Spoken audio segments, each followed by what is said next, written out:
Is one of these working? Oh, great. So, today, the World Health Organization releases a rather extraordinary landmark position statement on clinical trials transparency, which is something that people have been campaigning for a very long time. I was going to talk about that, but unfortunately it's embargoed until 1 p.m, and right now it's 10 o'clock in the morning. So I might talk very briefly, but I might also talk very quickly. And if I give any indication that I know what's in the WHO position statement, I did write the commentary that goes alongside it in PLOS, so I'll try not to be leaky with my facial expressions when I discuss the kinds of things that I hope that they will do, and I hope I can count on you to be very discreet. So, I've just come out of a long period of doing full-time clinical work, and anybody here who's a clinician and also an academic will know how good that is for the soul. But in the course of that, I was forced to go on a series of quality improvement workshops. And I realized in the course of those that I felt like we'd been doing it wrong in the campaign on access to trial information. I realized that we'd been failing to follow the kind of basic edicts of whatever model you use: plan, do, study, act.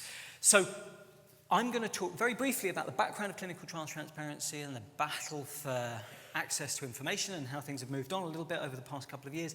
But then I'm going to talk about some really boring, really basic audit projects, which I think are our best bet of getting access to information, of driving this forwards right now. So very, very rapidly, and nobody here needs to be told this, but just kind of for the record, access to all trials really, really matters, because we don't just use individual studies when we make important decisions about best treatments for patients and with patients.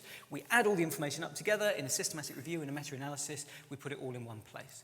And we know from the best currently available evidence that information on clinical trials that is really germane to patient care is routinely withheld. So I first noticed this with reboxetine, which is a reasonably obscure antidepressant. I was approached by a patient who said that they wanted this drug because they'd had a friend who tried it, who'd had a positive experience. And the best of evidence-based medicine is about taking the best currently available evidence, but also patient wishes and local service availability and all of that other stuff, and bundling it up together to make a decision. And I had a quick scan on PubMed, and I found a few published trials showing that this stuff was better than placebo, just as good as any other antidepressant, so I happily prescribed it. It was only a couple of years later that I discovered that I had been misled. IQWiG, who are like the German equivalent of NICE, only much more muscular, and I don't know why people smile when you say that. They are the German cost-effectiveness agency, and they said, well, we're not even going to consider approving this treatment for use unless you give us access to all of the information that's been collected in all of the trials, and we're going to make all of that publicly available. So there was a huge battle with Pfizer, and finally they got access to all of that information, and it turned out that there had been a handful of studies conducted showing that it was better than placebo, which had all been published, but there were half a dozen more studies showing that it was no better than placebo, and none of those had been published. Trials two trials had been published showing it was just as good as any other antidepressant, but data from another 3 trials was collected showing that it was worse than other antidepressants, and none of that data was published. Added together, all over, what we found was that reboxetine is basically no better than placebo. So I harmed my patient, not just by exposing them to a treatment which had no benefits, but also carried a risk, however modest, of side effects, but I also harmed my patient because I could have given them another effective treatment, but instead, because I could only prescribe one at a time at that point in their clinical history, I deprived them of a potentially effective intervention. So, that is an anecdote. Building up from that, what happens if you look at a whole field? So Eric Turner is a very, he's not a confrontational person. So some of the people here are fighters. But Eric Turner was the FDA medical officer reviewing reboxetine. And he saw that overall, when you looked at all of the trial data, it wasn't really very effective. But he also saw that people were using it all around the world, and he was worried. And he didn't want to be a whistleblower, so instead, after he left the FDA, he decided to do a cohort study, looking at all the antidepressants that have been approved by the FDA over I think it was an 8-year period. So this was 12 antidepressants, and he gathered all the trials that had been given to the FDA, and then went and had a look to see what had appeared in the published literature, which is what people like us use to make informed decisions with our patients. To be clear, getting this information out of the FDA was an enormous palaver, required the use of Freedom of Information Act, long waiting times, and also showing up with a massive station wagon to drive away several reams of paper. What he found was really interesting. Firstly, 38 positive results and 36 negative results overall, getting all of these trials together. Then when he looked in the published literature, what he found was, firstly, the 36 negative results turned into 3 negative results, so negative results go missing in action. I think more interesting, 48 positive results suddenly turn into 48 positive results. So 11 of the trials with negative results are spun, reanalyzed, and twisted to make it look as if they had positive results. So there are lots of ways you can do this. If you torture the data hard enough, it will confess to anything. You can play fast and loose with how you deal with missing data. You can use last observation carried forward inappropriately. You can switch your primary outcome. All of the various different tricks that we teach people in critical appraisal skills programs, which are basically either a manual for spotting bad behavior or, if you're trying to produce misleading results, a manual for bad behavior. So, what happens when you gather together all of the cohort studies like that have been done? Well, roughly overall, and I'm sure you're bored of hearing it by now, or at least I hope you're bored of hearing it by now, best currently available evidence shows that the chances of a trial that's conducted and completed going on to be published are roughly 50-50, and the odds of a positive trial being published are about twice that of a negative trial. So, overall, this is fairly clearly research misconduct. It's interesting that it hasn't been, we haven't really felt that in our belly. That hasn't been the intuition of the system. When you talk to the general public about this, I can tell you they immediately go, this is really obviously research misconduct. I think the chink in our thought processes was, if you delete half the data points from within one study in order to make the line go a bit more like how you think it ought to go, I think we all appreciate that that is research misconduct. But if you delete half of the whole studies from the accessible record in order to make the line on the forest plot go more like how you think it ought to go, for some reason we don't feel that in our belly as research misconduct, but it very, very clearly is. So, the first thing that happens when you start talking about this is people tell you this has all been fixed, this is all a problem of the past. Now, for the next 55 slides, I'm going to go quite quickly. So, these are the things that people have said have fixed it. People say, oh, the International Committee of Medical Journal Editors requires that everybody registers their trials, and when you go and look, actually, journals that are signatories to this routinely publish trials that haven't been properly registered. People say clinicaltrials.gov has been established, everybody has to register their trials there, but when you look there, lots of trials aren't registered, and furthermore, FDA Amendment Act 2007 said that everybody's supposed to register a trial and then publish the results within 12 months of completion for a certain category of trials, and it's unclear which trials actually fit into that category or not, which makes it a completely useless tool for audit. But the best currently available evidence shows that compliance with this edict, which everybody said had fixed the problem forever, well, finally published in the BMJ after it had been around for 4 years, 22% rate of compliance. There's been a paper published subsequently in the New England Journal of Medicine last month which showed pretty much the same thing, but if you allow people to 5 years, then they do a little bit better. This, I think, is a really important thing. Ironically, for talking about publication bias, I'm now telling you about unpublished data, which has been sitting in my file drawer for a long time, but you can be my witnesses that I will submit this within the next 6 months. So this is an illustration of why it matters that we get access to the trials from the past, right? So this is all UK prescriptions, and then you match and you go, in what year was the drug in that prescription first approved for use, which is a good proxy for when the research was done.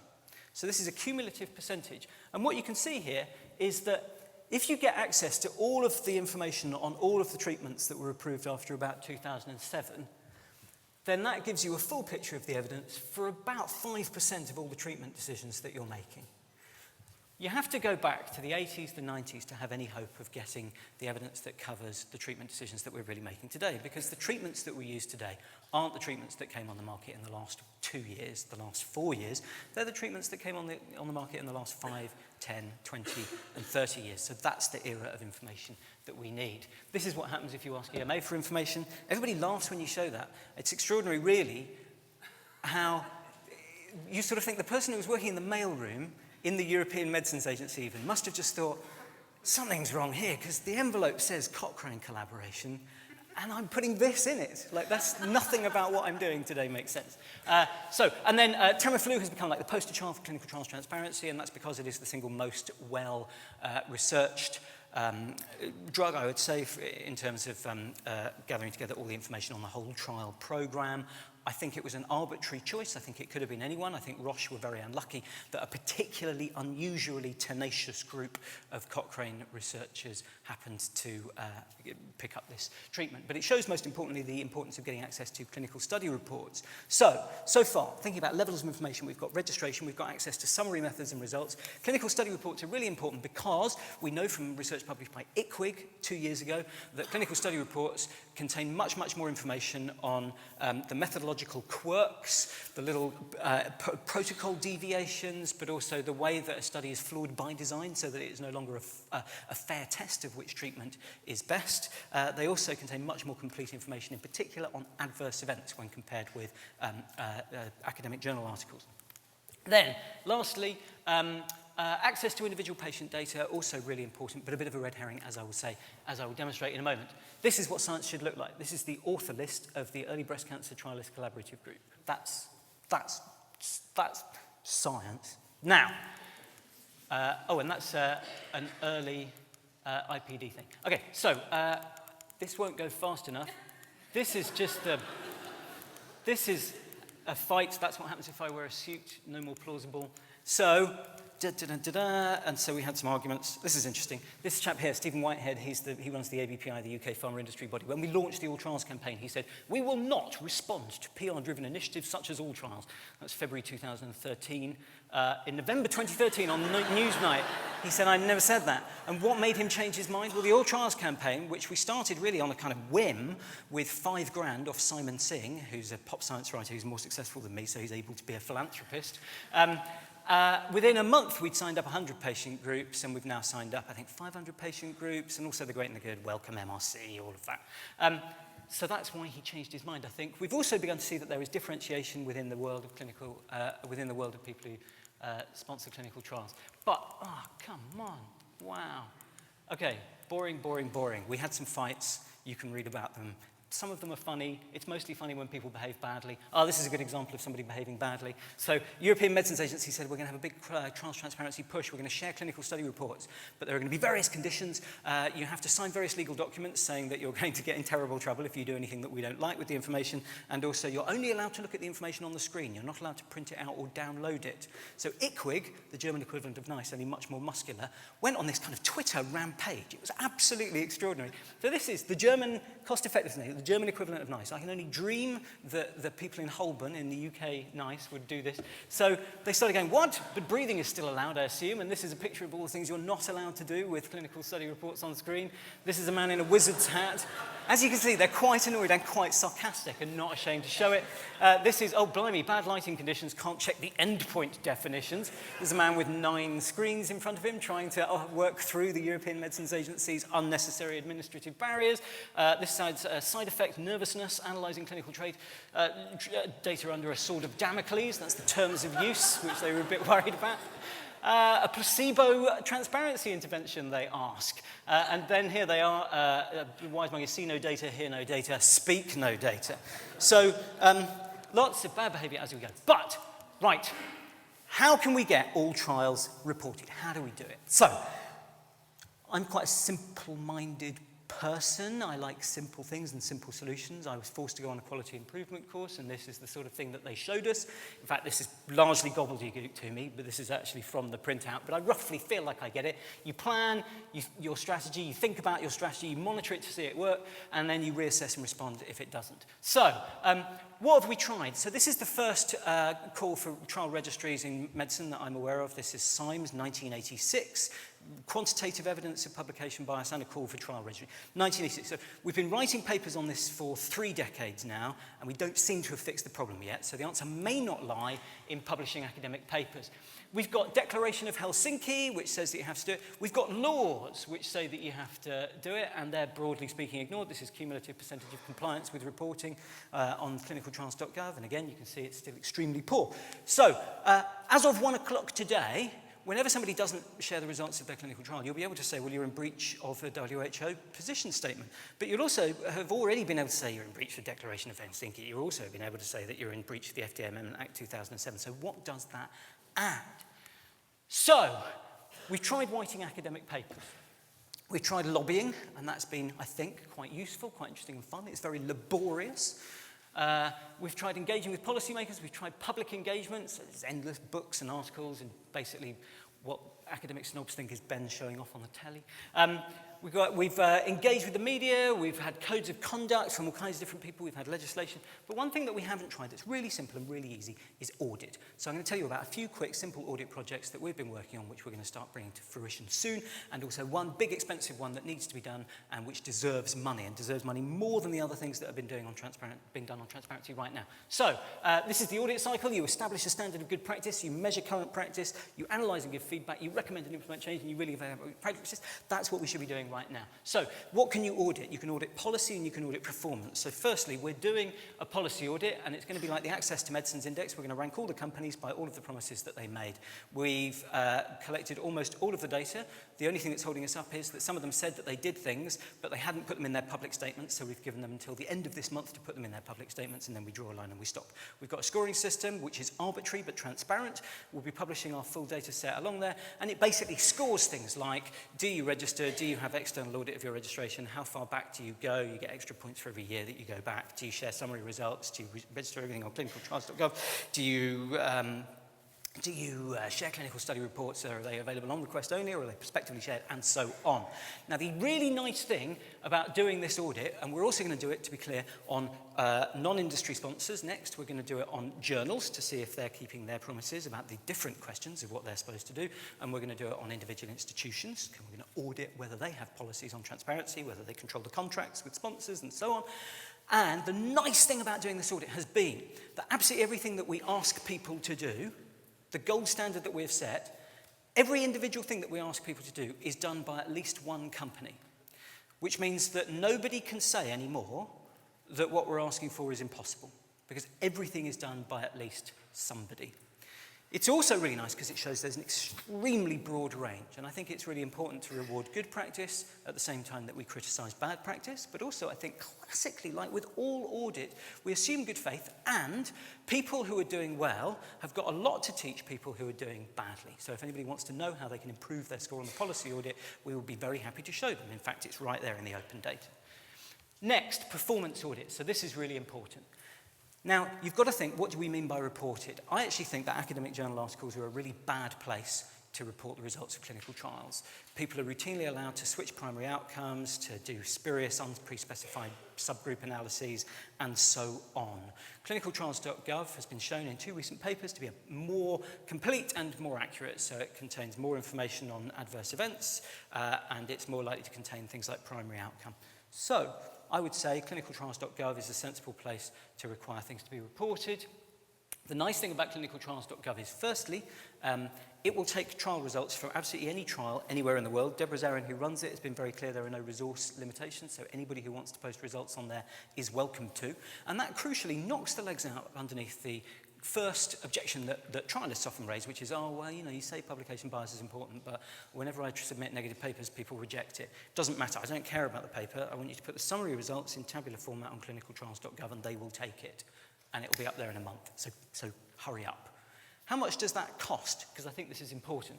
Well, Pfizer estimate that the cost of posting things on clinicaltrials.gov is about 40 hours of person time. So if we roughly cost that up, so a trial is $10,000 a patient, roughly. In England, it's a bit more. In Spain, it's a bit less. So a 500-patient trial is 5 million quid. If we say that the person working for 40 hours to post the results on clinicaltrials.gov costs about $50 an hour, then that's $2,000 per trial. If we're thinking about cost-effectiveness in evidence-based medicine, once you've spent all the money to do a trial, the only point of doing a trial is to produce information that is used by doctors and patients to make informed decisions. Once you've spent your £5 million or $5 million on producing a trial, if it's not shared, then that's a sunk cost and that money has been wasted. For $2,000, you can realise the full value of that $5 million trial by finally making it available. So that marginal cost, that marginal spend, is probably the single most cost-effective thing you could do in the entirety of evidence-based medicine. $2,000 for an entire trial. So, after that, we need individual trials audit. Now, individual trials audit, I think, is much more difficult, much more challenging. Oh no, I thought I was going to be under, but now I'm over. It's 10:22. Okay, really quickly. I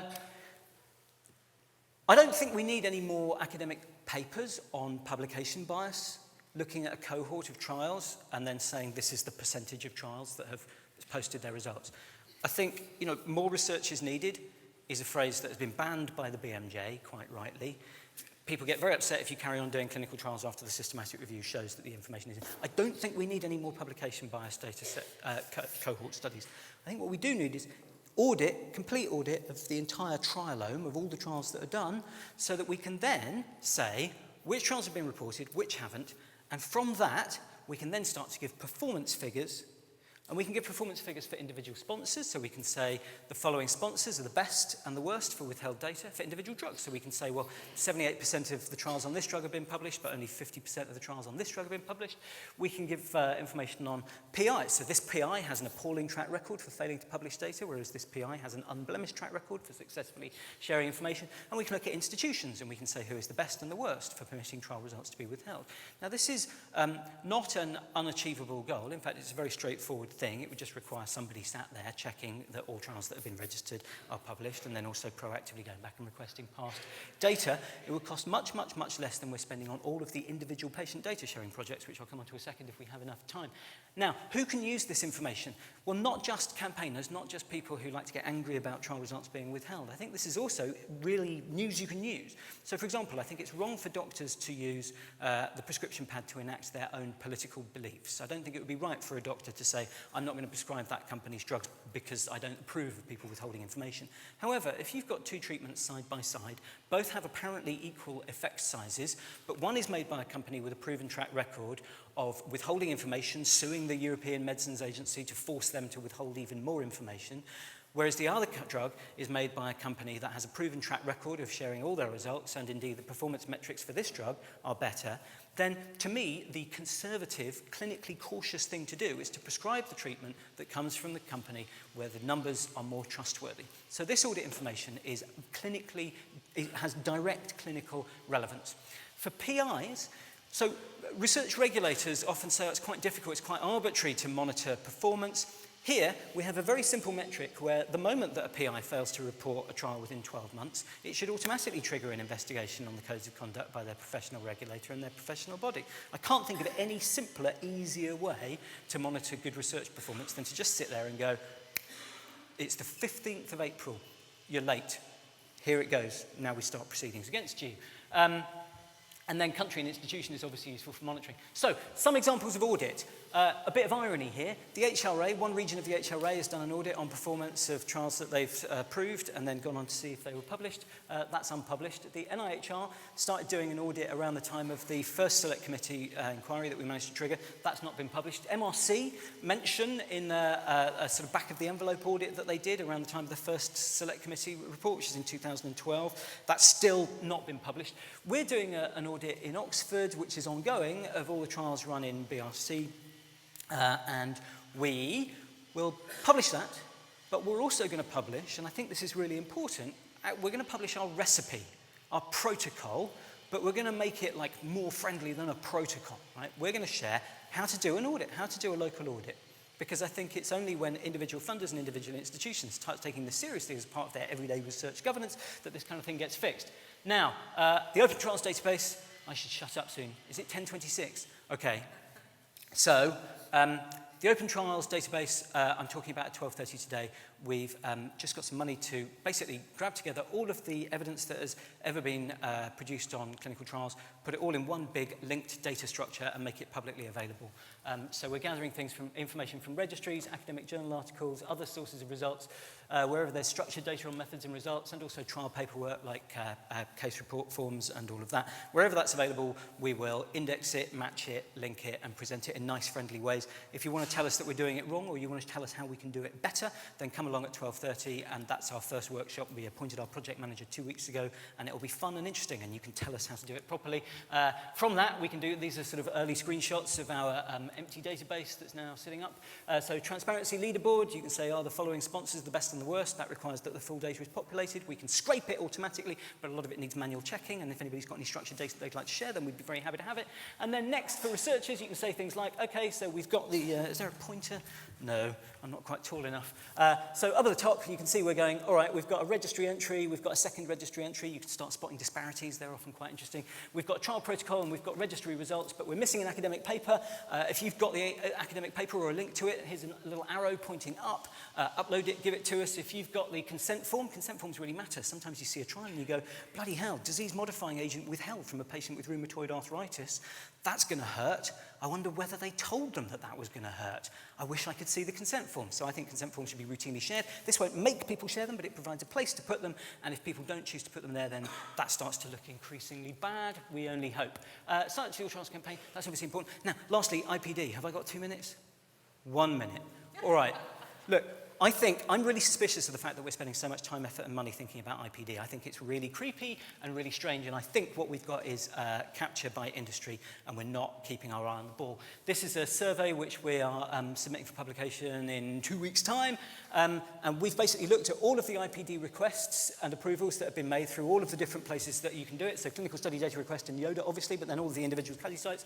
And what you can see is, firstly, nobody's asking for it. Nobody's asking for it at all, even though it's been shared for a really long time. So that might be that people don't know it's there. It might be that they don't think it's interesting. It might be that they don't think they've got the skills, and it might be that they don't have the funds. But whatever, they're not using it, and this stuff is really expensive and unwieldy. And furthermore, it can never be fully shared because the privacy implications are too great, so it can't be routinely shared. It needs data infrastructure, it needs governance processes, it needs fiddle and fuss, and it will never be fully achievable. And I'm very suspicious of the fact that everybody wants to talk about individual patient data sharing, but nobody wants to talk about summary results sharing. Everybody's happy to put in money, welcome, lots and lots of companies want to spend lots of money on producing an infrastructure for sharing information that will never be complete. And it brings us right back in the discussion on trials transparency to vague promises. Meanwhile, methods and results could be delivered right now, tomorrow, $2,000 a trial. So, what would you do? What would you spend the money on? Firstly, I'd spend the money on auditing compliance, making sure that we've got full, complete data on all the trials that have been conducted and completed to see which are made publicly available, and then from that we can derive the performance metrics that we can use. Secondly, we can use that for public accountability. Next, we need a fund, I think, to get summary results onto clinicaltrials.gov. NIH trialists, non-industry funded trialists are just as bad as industry. In fact, on some metrics, they're worse. A lot of the time they say, oh, the project finished, the PhD student got stoned and wandered off. We don't know where he is anymore. You know, if you need $2,000, if you need 10 grand to finally get the results up there, we need a fund to do that, because that is far more cost effective than spending all that money on IPD, and it has immediate implications for direct patient care. To be clear, I love IPD. I think it's really great and fun. I think all the subgroup analyses that people are doing are completely underpowered and will be very misleading, will kill people, but I think they're interesting academically. And then lastly, we need to raise awareness of clinicaltrials.gov results pages where anybody can post stuff, because at the moment when people say, I don't know where to put my results and they keep getting rejected by journals, that is a really clear, early, cost-effective win to just go out and say, hey, you can do this. It's here. It's right there. It's free. Go ahead and do it right now. Those are the things that I think are cost-effective. Those are the things that I think will deliver change, and I'm sorry for running over. And if you want to read more, it's in that after 1 o'clock. Thanks, man.